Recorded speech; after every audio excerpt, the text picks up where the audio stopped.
আসসালামু আলাইকুম ওরহমতুল্লাহি ওবারাকাতুহ। প্রিয় বন্ধুরা, আশা করি আল্লাহ পাকের অশেষ মেহেরবানিতে আপনারা সকলে ভালো আছেন। হে আল্লাহর বান্দা, মৃত্যুর পর থেকে নিয়ে কিয়ামত পর্যন্ত সময়টাকে বলা হয় বরজখ। আর আপনি অবশ্যই জানেন যে আখিরাতের প্রথম মঞ্জিল হলো কবর। মৃত্যুবরণ করার পরপরই মৃত ব্যক্তির ওপর ছোট কিয়ামত কায়েম হয়ে যায়। মৃত ব্যক্তিকে কবরস্থ করার পর প্রতি সকালে ও প্রতি বিকালে তাকে তার ঠিকানা দেখানো হয়। যদি সে জাহান্নামী হয় তবে জাহান্নাম দেখানো হয়, যদি জান্নাতে হয় তাহলে জান্নাত দেখানো হয়। ঈমানদারদের কবরকে প্রশস্ত করে দেয়া হয়। উত্থান দিবস পর্যন্ত তাকে এভাবে সুখ শান্তিতে রাখা হয়। আর যে কাফের, তার কবরকে সংকুচিত করে দেয়া হয়, হাতুড়ি দিয়ে পেটানো হয়। কবর থেকে উত্থিত না হওয়া পর্যন্ত এ সময়টা হলো বরজখী জীবন। আল্লাহ তাআলা বলেন, হাত্তা ইযা জাআ আহাদাহুমুল মাউতু ক্বালা রাব্বিরজিউন লাআল্লি আ'মালু সালিহান ফীমা তারাকতু কাল্লা ইন্নাহা কালিমাতুন হুয়া কাইলুহা ওয়া মিন ওয়ারাইহিম বারযাখুন ইলা ইয়াউমি ইউবআসুন। অবশেষে যখন তাদের কারো মৃত্যু আসে, সে বলে, হে আমার রব, আমাকে ফেরত পাঠান যেন আমি সৎ কাজ করতে পারি যা আমি ছেড়ে দিয়েছিলাম। কখনো নয়, এটি একটি বাক্য যা সে বলবে। যেদিন তাদেরকে পুনরুত্থিত করা হবে সেদিন পর্যন্ত তাদের সামনে থাকবে বরজখ। আল্লাহ তাআলা আরও বলেন, ফাওয়াকাহুল্লাহু সাইয়্যাতি মা মাকারু ওয়া হাকা বিআলি ফিরআউনা সুউল আযাব আন্নারু ইউরাদুনা আলাইহা গুদুওয়ান ওয়া আশিয়্যান ওয়া ইয়াওমা তাকুমুস সাআহ আদখিলু আলা ফিরআউনা আশাদ্দাল আযাব। অতঃপর তাদের ষড়যন্ত্রের অশুভ পরিণাম থেকে আল্লাহ তাকে রক্ষা করলেন, আর ফেরাউনের অনুসারীদেরকে ঘিরে ফেলল কঠিন আযাব। আগুন তাদেরকে সকাল সন্ধ্যায় তার সামনে উপস্থিত করা হয়। আর যেদিন কিয়ামত সংঘটিত হবে সেদিন ঘোষণা করা হবে, ফেরাউনের অনুসারীদেরকে কঠোরতম আযাবে প্রবেশ করাও। এ প্রসঙ্গে হাদিসে এসেছে, বারা ইবনে আজিব রাদিয়াল্লাহু আনহু থেকে বর্ণিত, এক আনসারী ব্যক্তির দাফন কাফনের জন্য আমরা একদিন রাসূলুল্লাহ সাল্লাল্লাহু আলাইহি সাল্লামের সাথে বের হলাম। আমরা কবরের কাছে পৌঁছে গেলাম, তখনও কবর খোঁড়া শেষ হয়নি। রাসূলুল্লাহ সাল্লাল্লাহু আলাইহি ওয়াসাল্লাম সেখানে বসলেন। আমরা তার চারপাশে এমনভাবে বসে গেলাম যেন আমাদের মাথার উপর পাখি বসেছে। আর তার হাতে ছিল চন্দন কাঠ, যা দিয়ে তিনি মাটির উপর মৃদু পিটাচ্ছিলেন। তিনি তখন মাথা জাগালেন আর বললেন, তোমরা কবরের শাস্তি থেকে আল্লাহর কাছে আশ্রয় প্রার্থনা করো। কথাটি তিনি 2 বার কিংবা 3 বার বললেন। এরপর তিনি আরও বললেন, যখন কোনো ঈমানদার বান্দা পৃথিবী থেকে বিদায় নিয়ে আখিরাতের দিকে যাত্রা করে, তখন আকাশ থেকে তার কাছে ফেরেশতা আসে। তাদের চেহারা থাকবে সূর্যের মতো উজ্জ্বল, তাদের সাথে থাকবে জান্নাতের কাফন ও সুগন্ধি। তারা তার চোখ বন্ধ করা পর্যন্ত তার কাছে বসে থাকবে। মৃত্যুর ফেরেশতা এসে তার মাথার কাছে বসবে। সে বলবে, হে সুন্দর আত্মা, তুমি আল্লাহ তাআলার ক্ষমা ও তার সন্তুষ্টির দিকে বেরিয়ে এসো। আত্মা বেরিয়ে আসবে যেমন বেরিয়ে আসে পানপাত্র থেকে পানির ফোঁটা। সে আত্মাকে গ্রহণ করে এক মুহূর্তের জন্যও ছাড়বে না। তাকে সেই জান্নাতের কাফন পরাবে ও সুগন্ধি লাগাবে। পৃথিবীতে যে মিশক আছে সে তার চেয়ে বেশি সুগন্ধি ছড়াবে। তাকে নিয়ে তারা আসমানের দিকে যেতে থাকবে। আর ফেরেশতাদের প্রতিটি দল বলবে, কে এই পবিত্র আত্মা? তাদের প্রশ্নের উত্তরে তারা তার সুন্দর নাম নিয়ে বলবে যে অমুকের ছেলে অমুক। এমনইভাবে প্রথম আসমানে চলে যাবে। তার জন্য প্রথম আসমানের দরজাগুলো খুলে দেয়া হবে। এমনই করে প্রতিটি আসমান অতিক্রম করে যখন সপ্তম আসমানে যাবে, তখন আল্লাহ রাব্বুল আলামিন বলবেন, আমার বান্দার আমলনামাটা ইল্লিয়িনে লিখে দাও, আর আত্মাটা দুনিয়াতে তার দেহের কাছে পাঠিয়ে দাও। এরপর কবরে প্রশ্নোত্তরের জন্য 2 জন ফেরেশতা আসবে। তারা প্রশ্ন করবে, তোমার প্রভুকে? সে বলবে, আমার প্রভু আল্লাহ। তারা প্রশ্ন করবে, তোমার ধর্ম কি? সে উত্তর দেবে, আমার ধর্ম ইসলাম। তারা প্রশ্ন করবে, এ ব্যক্তিকে চেনো যাকে তোমাদের কাছে পাঠানো হয়েছে? সে উত্তরে বলবে, সে আল্লাহর রাসূল। তারা বলবে, তুমি কিভাবে জানলে? সে উত্তরে বলবে, আমি আল্লাহর কিতাব পাঠ করেছি, তার প্রতি বিশ্বাস স্থাপন করেছি, তাকে সত্য বলে স্বীকার করেছি। তখন আসমান থেকে একজন আহ্বানকারী বলবে, আমার বান্দা অবশ্যই সত্য বলেছে, তাকে জান্নাতের বিছানা বিছিয়ে দাও, তার কবর থেকে জান্নাতের একটি দরওয়াজা খুলে দাও। জান্নাতের সুঘ্রাণ ও বাতাস আসতে থাকবে, যতদূর চোখ যায় ততদূর কবর প্রশস্ত করে দেয়া হবে। তার কাছে সুন্দর চেহারার, সুন্দর পোশাক পরিহিত, সুগন্ধি ছড়িয়ে এক ব্যক্তি আসবে। সে তাকে বলবে, তুমি সুসংবাদ নাও, সুখে থাকো, দুনিয়াতে দিনের ওয়াদা দেয়া হয়েছিল তোমাকে। মৃত ব্যক্তি সুসংবাদদাতা এ ব্যক্তিকে জিজ্ঞেস করবে, তুমি কে? সে উত্তরে বলবে, আমি তোমার নেক আমল। তখন সে বলবে, হে আমার রব, কিয়ামত সংঘটিত করুন, হে আমার রব, কিয়ামত সংঘটিত করুন, যেন আমি আমার সম্পদ ও পরিবারের কাছে ফিরে যেতে পারি। আর যখন কোনো কাফের দুনিয়া থেকে বিদায় হয়ে আখেরাত পানে যাত্রা করে, তখন তার কাছে কালো চেহারার ফেরেশতা আগমন করে। তার সাথে থাকে চুল দ্বারা তৈরি কষ্টদায়ক কাপড়। তারা চোখ বুঝে যাওয়া পর্যন্ত তার কাছে বসে থাকে। এরপর আসে মৃত্যুর ফেরেশতা, তার মাথার কাছে বসে বলে, হে দুর্বৃত্ত পাপিষ্ঠ আত্মা, বের হয়ে আসো আল্লাহর ক্রোধ ও গজবের দিকে। তখন তার দেহে প্রচণ্ড কম্পন শুরু হয়। তার আত্মা টেনে বের করা হয়, যেমন আর্দ্র রেশমের ভিতর থেকে লোহার ব্রাশ বের করা হয়। যখন আত্মা বের করা হয়, তখন এক মুহূর্তের জন্য ফেরেশতা তাকে ছেড়ে দেয় না। সেই কষ্টদায়ক কাপড় দিয়ে তাকে পেঁচিয়ে ধরে। তার লাশটি পৃথিবীতে পড়ে থাকে। আত্মাটি নিয়ে যখন উপরে উঠতে থাকে, তখন ফেরেশতারা বলতে থাকে, কে এই পাপিষ্ঠ আত্মা? তাদের উত্তরে তার নাম উল্লেখ করে বলা হয়, অমুক অমুকের ছেলে। প্রথম আসমানে গেলে তার জন্য দরজা খোলার অনুরোধ করা হলে দরজা খোলা হয় না। এ সময় রাসূল সাল্লাল্লাহু আলাইহি সাল্লাম এই আয়াতটি পাঠ করলেন, লা তুফাত্তাহু লাহুম আবওয়াবুস সামাই ওয়ালা ইয়াদখুলুনাল জান্নাতা হাত্তা ইয়ালিজাল জামালু ফি সাম্মিল খিয়াত। তাদের জন্য আসমানের দরজাসমূহ খোলা হবে না এবং তারা জান্নাতে প্রবেশ করবে না যতক্ষণ না উট সূচের ছিদ্রতে প্রবেশ করে। অতঃপর আল্লাহ তাআলা বলবেন, তার আমলনামা সিজ্জিনে লিখে দাও, যা সর্বনিম্ন স্তর। এরপর তার আত্মাকে পৃথিবীতে নিক্ষেপ করা হবে। এ কথা বলে রাসূলুল্লাহ সাল্লাল্লাহু আলাইহি ওয়াসাল্লাম এই আয়াতটি পাঠ করেন, ওমা ইউশরিক বিল্লাহি ফাকান্নামা খাররা মিনাস সামাই ফাতাখতাফুহু আত-তায়রু আও তাহবি বিহির রিহু ফি মাকানিন সাহিক। আর যে আল্লাহর সাথে শরিক করে, সে যেন আকাশ থেকে পড়ল, অতঃপর পাখি তাকে ছো মেরে নিয়ে গেল, কিংবা বাতাস তাকে দূরের কোনো জায়গায় নিক্ষেপ করল। এরপর তার দেহে তার আত্মা চলে আসবে। দুজন ফেরেশতা আসবে, তাকে বসাবে। এরপর তাকে জিজ্ঞেস করবে, তোমার প্রভুকে? সে বলবে, হায় হায়, আমি তো জানি না। তারা তাকে আবার জিজ্ঞেস করবে, তোমার ধর্ম কি? সে বলবে, হায় হায়, আমি জানি না। তারপর জিজ্ঞেস করবে, এ ব্যক্তিকে যাকে তোমাদের মধ্যে পাঠানো হয়েছিল? সে উত্তর দেবে, হায় হায়, আমি জানি না। তখন আসমান থেকে এক আহ্বানকারী বলবে, সে মিথ্যা বলেছে, তাকে জাহান্নামের বিছানা বিছিয়ে দাও, জাহান্নামের একটি দরজা তার জন্য খুলে দাও। জাহান্নামের তাপ ও বিষাক্ততা তার কাছে আসতে থাকবে। তার জন্য কবরকে এমন সংকুচিত করে দেয়া হবে যাতে তার হাড্ডিগুলো আলাদা হয়ে যাবে। তার কাছে এক ব্যক্তি আসবে, যার চেহারা বিদঘুটে, পোশাক নিকৃষ্ট ও দুর্গন্ধময়। সে তাকে বলবে, যে দিনের খারাপ পরিণতি সম্পর্কে তোমাকে বলা হয়েছিল তা আজ উপভোগ করো। সেই বিদঘুটে চেহারার লোকটিকে জিজ্ঞেস করবে, তুমি কে? সে বলবে, আমি তোমার অসৎকর্ম। এরপর সে বলবে, হে প্রভু, আপনি যেন কিয়ামত সংঘটিত না করেন। আল্লাহর কাছে প্রার্থনা, তিনি যেন আমাদেরকে কবরের এই ভয়াবহ আযাব থেকে হেফাজত করেন। মৃত্যুর সময় কাফেরেরা খুবই কঠিন ও ভয়াবহ পরিস্থিতির শিকার হয়ে থাকে। আল্লাহ তাআলা বলেন, ওয়ালাউ তারা ইজিজ যালিমুনা ফি গামারাতিল মাউতি ওয়াল মালাইকাতু বাসিতু আইদিহিম আখরিজু আনফুসাকুম আল-ইয়াওমা তুজজাউনা আযাবাল হুনি বিমা কুনতুম তাকুলুনা আলাল্লাহি গায়রাল হাক্কি ওয়া কুনতুম আন আয়াতিহি তাস্তাকবিরুন।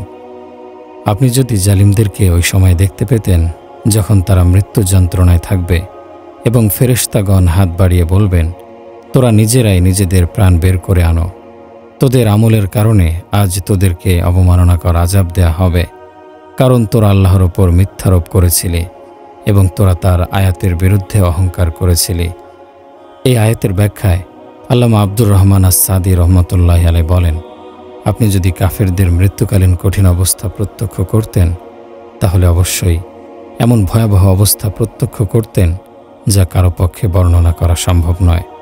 কাফেরদের মৃত্যুর সময় ফেরেশতাগণ তাদেরকে আঘাত করতে থাকেন এবং বলতে থাকেন, তোরা নিজেরাই নিজেদের প্রাণ বের করে আন, আজ তোদেরকে কঠিন শাস্তি প্রদান করা হবে। আল্লাহর ওপর মিথ্যারোপ, রাসূলগণ কর্তৃক আনিত সত্য প্রত্যাখ্যান ও আল্লাহর আয়াতের সাথে অহংকার করার কারণে তোদের এই শাস্তি।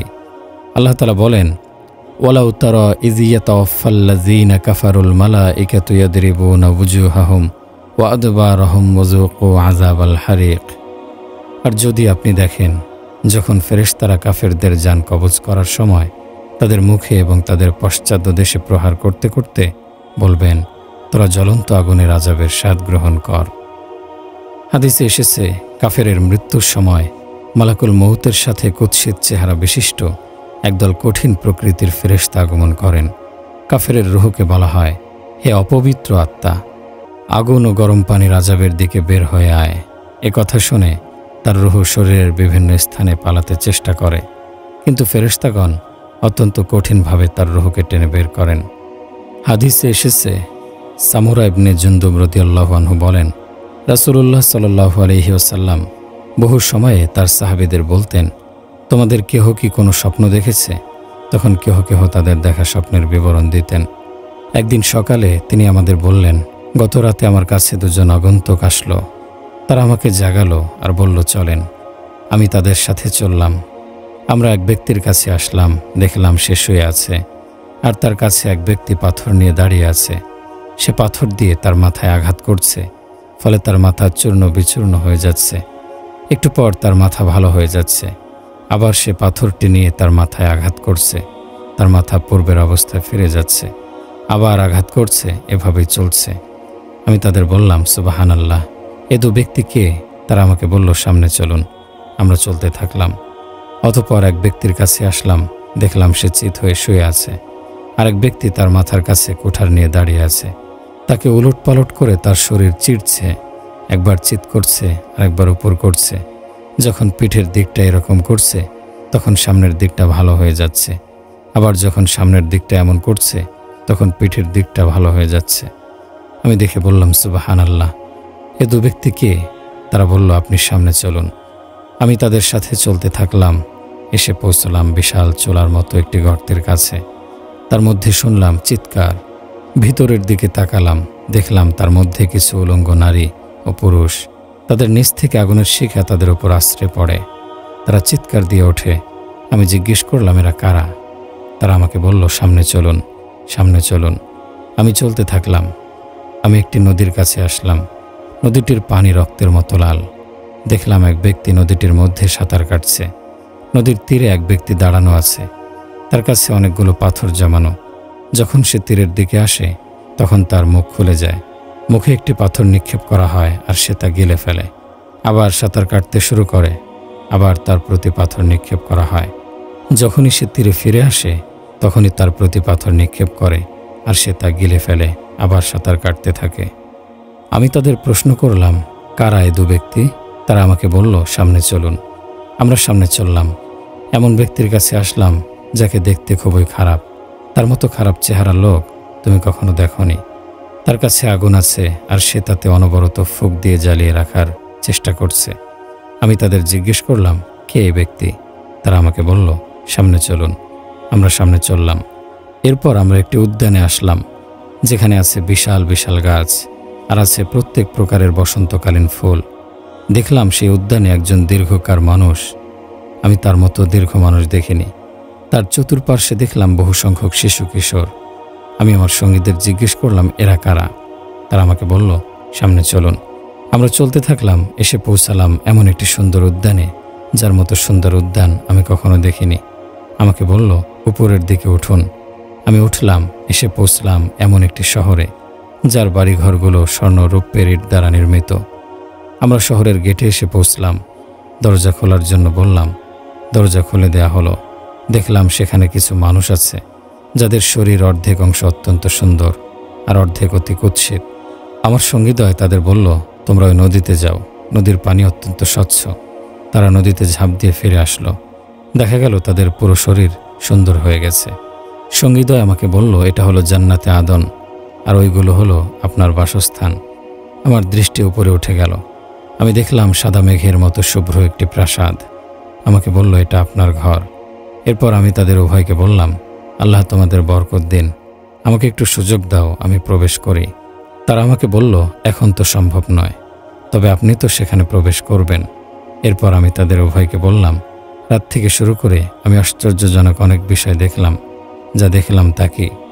তারা বলল, আমরা আপনাকে এখনই বলছি। তা হলো, যার মাথায় আপনি পাথর দিয়ে আঘাত করতে দেখেছেন, সে হলো এমন ব্যক্তি যে আল কোরআন গ্রহণ করেছিল, কিন্তু পরে তা ছেড়ে দিয়েছে ও ফরজ নামাজ রেখে ঘুমিয়ে থেকেছে। আর যার মাথায় কুঠার দিয়ে আঘাত করতে দেখেছেন, সে হলো এমন ব্যক্তি যে সকালবেলা ঘর থেকে বের হতো আর মিথ্যা ছড়িয়ে বেড়াতো পৃথিবীর বিভিন্ন স্থানে। আর যে চুলোর মধ্যে উলঙ্গ নারী ও পুরুষ দেখেছেন, তারা হলো ব্যভিচারী নর নারী। আর যাকে দেখেছেন রক্ত নদীতে সাঁতার কাটছে, সে হলো সুদখোর। আর যাকে আগুন ফুঁকতে দেখেছেন, সে হলো জাহান্নামের রক্ষী। আর উদ্যানে যে দীর্ঘকায় মানুষটিকে দেখেছেন, তিনি হলেন ইব্রাহিম আলাইসাল্লাম। আর তার চারদিকের শিশু কিশোররা হলো যারা স্বভাব ধর্মের উপর শিশু অবস্থায় মৃত্যুবরণ করেছে। এ কথা বলার সময় অনেকে প্রশ্ন করল, ইয়া রাসূলুল্লাহ, মুশরিকদের শিশু সন্তানদেরও কি এই অবস্থা হবে? রাসূলুল্লাহ সাল্লাল্লাহু আলাইহি সাল্লাম বললেন, মুশরিকদের শিশু সন্তানদেরও এই অবস্থা হবে। আর যে সকল মানুষকে দেখেছেন যে তাদের কিছু অংশ কুৎসিত আর কিছু অংশ সুন্দর, তারা হলো এমন মানুষ যারা সৎকর্ম করেছে আবার পাপাচারে লিপ্ত হয়েছে। আল্লাহ তাদের ক্ষমা করে দিলেন। বুখারীর অন্য একটি বর্ণনা এসেছে, যাকে কুঠার দিয়ে মাথায় আঘাত করা হচ্ছে, সে হলো এমন ব্যক্তি যে মিথ্যা রচনা করত আর তা বিভিন্ন প্রান্তে ছড়িয়ে দিত। কিয়ামত পর্যন্ত তাকে এভাবে শাস্তি দেয়া হবে। আর যার মাথায় কুঠার দিয়ে আঘাত করা হচ্ছে, সে হলো এমন ব্যক্তি যে আল কোরআন শিখেছে আর রাত নিদ্রায় কাটিয়েছে এবং দিনে কোরআন অনুযায়ী আমল করেনি। কিয়ামত পর্যন্ত তাকে এভাবে শাস্তি দেয়া হবে। আনাস ইবনে মালিক রাদিয়াল্লাহু আনহু থেকে বর্ণিত, তিনি বলেন, রাসূলুল্লাহ সাল্লাল্লাহু আলাইহি ওয়াসাল্লাম বলেছেন, যখন আমার প্রভু আমাকে ঊর্ধ্বে আরোহণ করালেন, তখন আমি এমন একদল মানুষ দেখলাম যাদের হাতে তামার বড় বড় নখ। এ নখ দিয়ে তারা তাদের মুখমণ্ডল ও বক্ষ খামচাচ্ছে। আমি জিজ্ঞেস করলাম, হে জিবরিল, এরা কারা? সে বলল, এরা হলো ওই সকল মানুষ যারা মানুষের গোশত খেত, তাদের সম্মানহানি ঘটাত। মানুষের গোশত খাওয়ার অর্থ হলো তাদের দোষ চর্চা করা, গীবত করা, তাদের দোষ প্রচার করে সমাজে তাদেরকে হায় প্রতিপন্ন বা মানহানি করা। যেমন আল্লাহ তাআলা বলেন, ওয়ালা ইয়াগতাব বা'দুকুম বা'দান আইয়ুহিব্বু আহাদুকুম আন ইয়াকুলা লাহমা আখিহি মাইতান ফাকারিহতুমু। তোমরা একে অপরের গীবত করো না। তোমাদের মধ্যে কেউ কি নিজ মৃত ভাইয়ের গোশত খেতে পছন্দ করবে? তোমরা তো তা অপছন্দই করে থাকো। এ আয়াতে অপরের দোষ চর্চাকে আল্লাহ রাব্বুল আলামিন নিজ মৃত ভাইয়ের গোশত খাওয়ার সাথে তুলনা করেছেন। যারা এটা করে তারা মূলত নিজ মৃত ভাইয়ের গোশত খাওয়ার মতো নিকৃষ্ট কাজ করে। এটা এমন একটি অপরাধ যা আল্লাহ নিজে ক্ষমা করবেন না, যতক্ষণ না যার গীবত করা হয়েছে সে ক্ষমা না করে। এটা ইসলামী বিধানে একটি মানবাধিকার। যারা গীবত করে, অপরের দোষ চর্চা করে, সমাজে তাকে অপমান করে, তারা এ মানবাধিকার লঙ্ঘনের অপরাধে অপরাধী। আল্লাহ তাদের ক্ষমা করবেন না। যার গীবত করা হয়েছে, যাকে অপমান করা হয়েছে, তার কাছ থেকে ক্ষমা চেয়ে নিতে হবে, অথবা তাকে যথাযথ ক্ষতিপূরণ দিয়ে দায়মুক্ত হতে হবে। আল্লাহুম্মা সাল্লি আলা মুহাম্মাদিন ওয়া আলা আলি মুহাম্মাদ কামা সাল্লাইতা আলা ইব্রাহিম ওয়া আলা আলি ইব্রাহিম ইন্নাকা হামিদুম মাজিদ। আল্লাহুম্মা বারিক আলা মুহাম্মাদিন ওয়া আলা আলি মুহাম্মাদ কামা বারাকতা আলা ইব্রাহিম ওয়া আলা আলি ইব্রাহিম ইন্নাকা হামিদুম মাজিদ। হে আল্লাহ, ইসলাম ও মুসলমানদের মান সম্মান বাড়িয়ে দিন। হে আল্লাহ, ইসলাম ও মুসলমানদের প্রভাব প্রতিপত্তি বাড়িয়ে দিন। হে আল্লাহ, ইসলাম ও মুসলমানদের শান শৌকত বাড়িয়ে দিন। হে আল্লাহ, শিরক ও মুশরিকদেরকে লাঞ্ছিত অপদস্থ করুন। হে আল্লাহ, হে দয়াময় প্রভু, হে মহাশক্তিশালী, হে পরাক্রমশালী, তোমার দিন, তোমার কিতাব ও তোমার নবীর জীবন আদর্শকে সাহায্য করুন। হে আল্লাহ, আমাদেরকে তথা সকল মুসলমানকে দিনের জ্ঞান দান করুন। হে আল্লাহ, আমাদেরকে তথা সকল মুসলমানকে দিনের বুঝ দান করুন। হে আল্লাহ, আমাদেরকে তথা সকল মুসলমানকে দিনের প্রজ্ঞা দান করুন। হে আল্লাহ, হে রহমানুর রহিম, আমাদের তাওবা কবুল করে নিন। হে আল্লাহ, আমাদের সামনের পিছনের প্রকাশ্য গোপন ও জানা অজানা সকল গুনাহ ক্ষমা করে দিন। আপনি অনাদি, আপনি অনন্ত, আপনি ছাড়া কোনো ইলাহ নেই। হে আল্লাহ, আমাদের সকল কাজের পরিণাম শুভ করে দিন। আমাদেরকে দুনিয়ার লাঞ্ছনা ও আখিরাতের আযাব হতে মুক্তি দান করুন। হে চিরঞ্জীব, হে নিয়ন্ত্রক, আমাদের সকল কাজ ও কর্ম সুন্দর করে দিন। এক মুহূর্তের জন্য আমাদেরকে আমাদের উপর ছেড়ে দেবেন না। হে আল্লাহ, আমাদের জীবিত মৃত সকলকে ক্ষমা করে দিন। মৃতদের কবরকে আলোকিত করে দিন। তাদের নেক কাজসমূহকে বহুগুণ বাড়িয়ে দিন। তাদের গুনাহসমূহকে ক্ষমা করে দিন। হে আল্লাহ, আমাদের দেশ ও অন্যান্য মুসলিম দেশসমূহকে নিরাপদ ও নির্বিঘ্ন রাখুন। হে আল্লাহ, আমাদেরকে প্রকাশ্য অপ্রকাশ্য সকল ফিতনা ও দুর্যোগ থেকে রক্ষা করুন। হে আল্লাহ, মুসলমানদের মধ্যে যারা বিপদগ্রস্ত তাদেরকে বিপদমুক্ত করে দিন। যারা ঋণগ্রস্ত তাদের ঋণ পরিশোধের ব্যবস্থা করে দিন। যারা অসুস্থ তাদেরকে দ্রুত সুস্থতা দান করুন। হে আল্লাহ, আমাদেরকেও আমাদের সন্তানদেরকে শয়তান ও তার বাহিনীর ধোঁকা হতে রক্ষা করুন। নিশ্চয় আপনি সকল বিষয়ে ক্ষমতাবান। হে আল্লাহ, হে মহামহিম ও মহানুভব, আপনি আমাদেরকে পরিত্রাণ দিন। হে আল্লাহ, আপনি আমাদের একমাত্র ইলাহ। আপনি ছাড়া আমাদের আর কোনো ইলাহ নেই।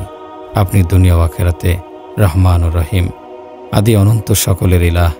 আপনি মহাক্ষমতাশালী, আপনি রিজিকদাতা ও অসীম শক্তিধর। আপনি সকলের ওপর প্রবল। হে আরহামুর রাহিমিন, আমাদেরকে নাজাত দিন, আমাদেরকে নাজাত দিন, আমাদেরকে নাজাত দিন। হে আমাদের রব, আমাদের নির্বোধের অন্যায়ের কারণে আমাদেরকে পাকড়াও করবেন না, কেননা আপনিই তো মহাক্ষমাশীল ও পরম করুণাময়। হে আল্লাহ, আমাদের শাসনকর্তাকে আপনার পছন্দনীয় কাজের তৌফিক দিন। হে আল্লাহ, তাকে সঠিক পথে পরিচালিত করুন। হে আল্লাহ, তার সকল কাজ তোমার সন্তুষ্টির নিমিত্তে করে দিন। হে আল্লাহ, তাকে দিন দুনিয়ার সকল কাজে সাহায্য করুন। হে আল্লাহ, তার জন্য এমন শুভাকাঙ্ক্ষী ও সৎকর্মশীল উপদেষ্টার ব্যবস্থা করে দিন যে তাকে ভালো কাজের পরামর্শ দেবে ও সর্বতোভাবে সাহায্য করবে। ইসলামের জন্য যা কল্যাণকর তাকে সে কাজের তৌফিক দিয়ে দিন। তার সহকারীকেও ইসলামের জন্য কল্যাণকর ও আপনার পছন্দনীয় কাজের তৌফিক দিন। তাদের স্বাস্থ্য ভালো রাখুন। নিশ্চয় আপনি সকল বিষয়ে ক্ষমতাবান।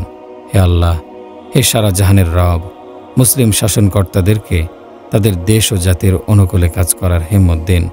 মুসলমানদের মাঝে একতা ও ভ্রাতৃত্ববোধ সৃষ্টি করে দিন। তাদেরকে শান্তির পথে পরিচালিত করুন। তাদেরকে অন্ধকার হতে আলোর পথে ফিরিয়ে আনুন। হে আল্লাহ, আমাদের শত্রুদের সকল ষড়যন্ত্র নস্যাৎ করে দিন। হে আল্লাহ, আমাদেরকে বিধির ও কল্যাণ, শত্রুর হাসি, দুর্ভাগ্যের কবল থেকে মুক্তি দিন।